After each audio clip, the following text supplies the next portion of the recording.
Well, he's back. One of our favorite guests here on Coast to Coast, David Sarita. He's got a whole bunch of things to talk with you about, and he's next on Coast to Coast AM.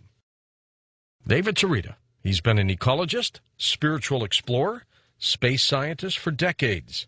His new ebook, Differentials and Hidden Harmonic Codes of the Universe, Making Waves with Multiple PhDs, and, well, he turns the pages on many subjects such as sacred geometry, zero-point energy, hidden harmonic codes of the universe, the answer to anti-gravity, and how to make extraterrestrial communication possible. In his laboratory, David Sarita is conducting actual experiments on zero-point energy, merging ancient stone technology with modern science. Here he is, full program on Coast to Coast. David, welcome back, my friend. How are you? Good, George. Good to hear your voice.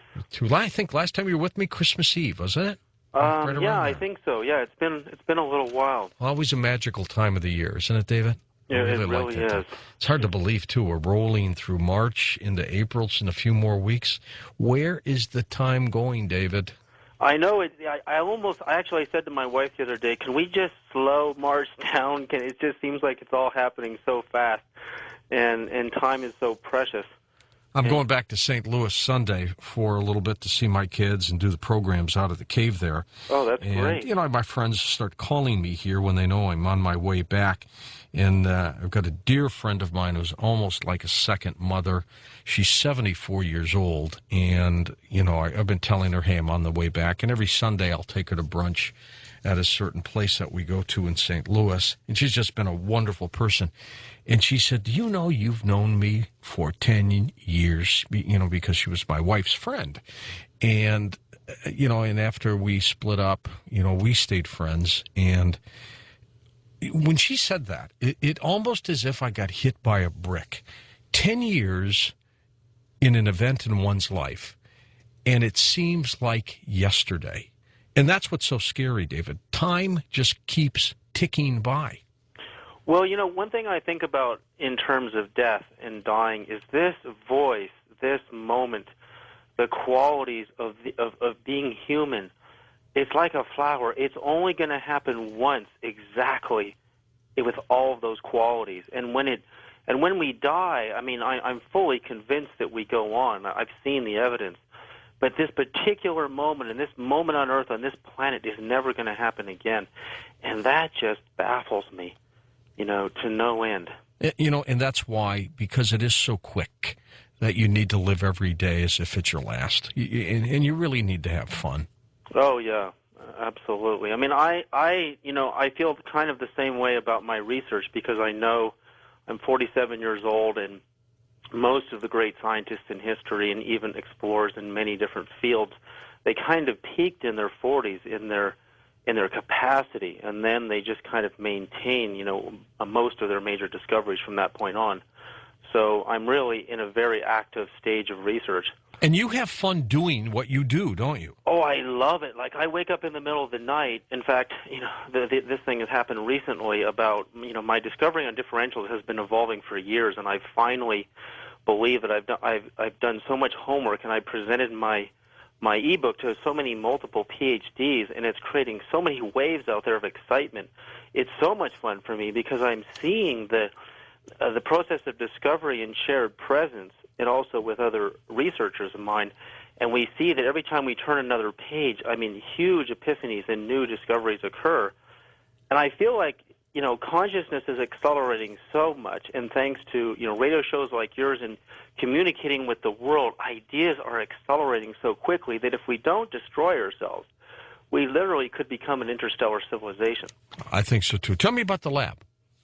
Well, firstly, you know, in the lab itself, I mean, I had done something that even my partners had no idea what I was up to, but I knew about the hidden harmonic codes of the universe, and I remember one of my favorite experiments of Nikola Tesla's was that he tuned into a particular harmonic in the Earth itself, and he had his lab set up in Colorado Springs, and he was tied into the entire grid of the entire state of Colorado.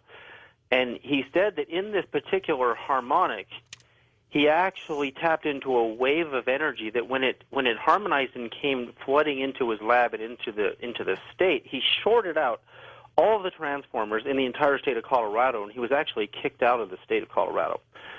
So with that, I knew that these codes existed. I knew these harmonics existed, and I found out mathematically where they are, George. I mean, virtually everywhere. Something, if we think of the evolution of the way electricity has evolved, we went from just creating huge bursts or amplitude of electricity, and then we went to frequencies of energy thanks to the Tesla coil, and that led to the birth of radio and cell phones and television, broadcasting on particular frequencies. But what I've discovered, the way the universe is really working, is there's something beyond a frequency concept, and there are actual precise harmonic codes which are multiple frequencies working in tandem together, kind of like a symphony, in precise dimensions of energy and ratios that produce something that is utterly miraculous. And it can lead to anything from anti-gravity to infinite energy, like what happened to Nikola Tesla, and in fact will revolutionize our understanding of music and communicating it over huge distances in the universe. And I've actually found out how to build a small harmonic set of wave generators that I mathematically calculated. And what I was doing was actually charging a concept of merging ancient technology with modern technology, and essentially it's stone technology. And we'll actually see how this ties into the Great Pyramids. And I know about your recent show on the History Channel. I haven't seen it yet because I don't have television, but I know this is going to be very, very exciting for your viewers. But essentially stones, what I discovered was that they serve an actual purpose in essence in technology. Certain stones have what's called capacitance, meaning they have the capacity to hold an electrical charge. And that is because certain stones have a quality of crystalline structure, but also Casimiri kind of metal plates in them, little flakelets of metal. And you know what? I would not have believed it. I talked to Shelley Carr some time ago, and she's going to be on tomorrow night, ironically enough, talking about stones, David. You're absolutely right. Stones, what you think are, just sitting there, inanimate objects, they have the ability to do just about all kinds of things with sound, harmonics, you name it. Well, because of these little micro plates of metal, and John Hutchison was very instrumental in educating me about this process, I found that, firstly, I did measurements on the electricity of the human body just using a simple voltage meter in the millivolt setting on our fingertips, thumb and index finger. You can see, I've tested hundreds and hundreds of people at the Laughlin UFO Congress, and you see people that have like MS or nervous system disorders or depression or any kind of challenging illness. They have very low current in their body. Some of them are not even 1/100th of a volt, not even that. And then people who are very healthy can be as much as 1/3 of a volt or 30 hundredths of a volt.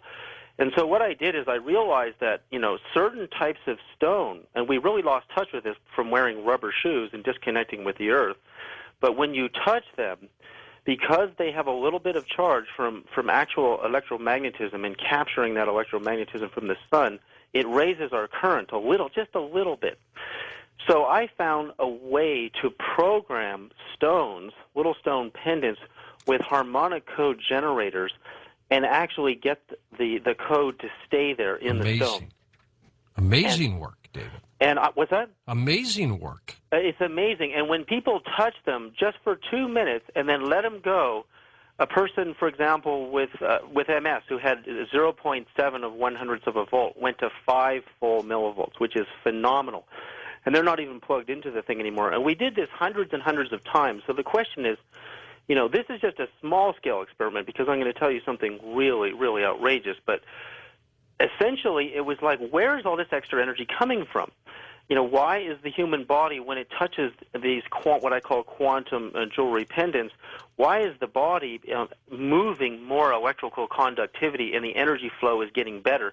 And I'm not electrocuting people. I mean, the energy levels are very, very safe. And I trust you. Super athletes try to get up to 200 millivolts, so I haven't had anybody get that high except for my wife, actually. So I was really interested in how just by programming a harmonic code in a stone, this could be happening. Well, I started taking measurements with electromagnetic field meters And I invented a new type of Tesla coil that has never been invented before. And I have 3 generators